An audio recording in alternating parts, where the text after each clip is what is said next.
Assalamualaikum warahmatullahi wabarakatuh. Alhamdulillahirabbil alamin wa bihi nasta'in wa ala umurid dunya waddin wassalatu wassalamu ala asrofil anbiya'i wal mursalin sayyidina wa maulana Muhammadin amma ba'du.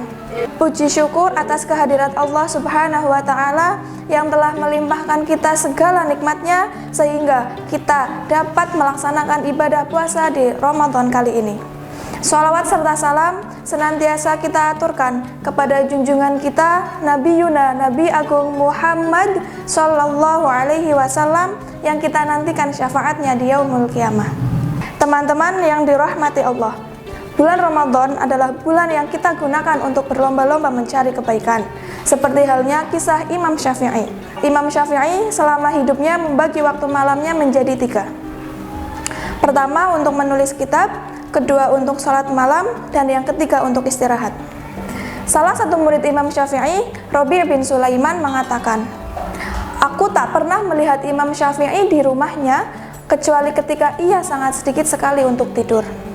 Murid Imam Syafi'i yang lain, Husain Al-Karabisi juga pernah mengatakan, "Aku tinggal bersama Imam Syafi'i selama 80 malam. Aku melihat Imam Syafi'i sholat di sepertiga malam. Di dalam sholatnya, Imam Syafi'i tak pernah membaca ayat Al-Quran kurang dari 50 ayat. Terkadang, beliau juga membaca ayat Al-Quran lebih dari 100 ayat. Beliau selalu berdoa untuk kebaikan umat muslim ketika membaca ayat Al-Quran yang berkenaan dengan rahmat Allah.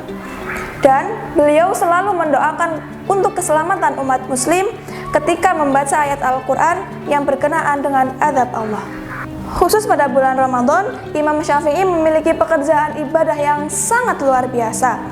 Biasanya, Imam Syafi'i menghatamkan Al-Quran 1 kali dalam sehari. Namun, di bulan Ramadan, Imam Syafi'i menghatamkan Al-Quran 1 kali di siang hari dan 1 kali di malam hari. Pernah suatu ketika pada waktu sahur, datang beberapa ulama kota Kairo bertamu ke kediaman Imam Syafi'i untuk mendiskusikan sebuah masalah pelik di dalam ilmu fikih. Setelah mereka masuk ke kediaman Imam Syafi'i, mereka melihat Imam Syafi'i sedang membaca ayat Al-Quran. Lantas, setelah mereka selesai mendiskusikan masalah pelik di dalam ilmu fikih, Imam Syafi'i pun menegur mereka secara halus. "Apakah kalian lebih mementingkan mempelajari ilmu fikih daripada membaca ayat Al-Quran?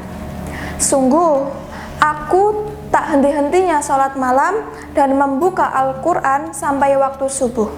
Barang siapa membaca ayat Al-Quran, maka agung derajatnya. Dan barang siapa mempelajari ilmu fikih, maka mulia derajatnya." Teman-teman yang dirahmati Allah, diambil dari kisah Imam Syafi'i tadi, marilah kita meneladani perilaku-perilaku Imam Syafi'i di bulan Ramadan. Imam Syafi'i yang selalu membaca Al-Quran, Imam Syafi'i yang selalu mengaliri tubuhnya dengan Al-Quran. Karena kelak, Al-Quranlah yang akan menemani kita. Mungkin hanya itu yang dapat saya sampaikan, kurang lebihnya mohon maaf. Wassalamualaikum warahmatullahi wabarakatuh.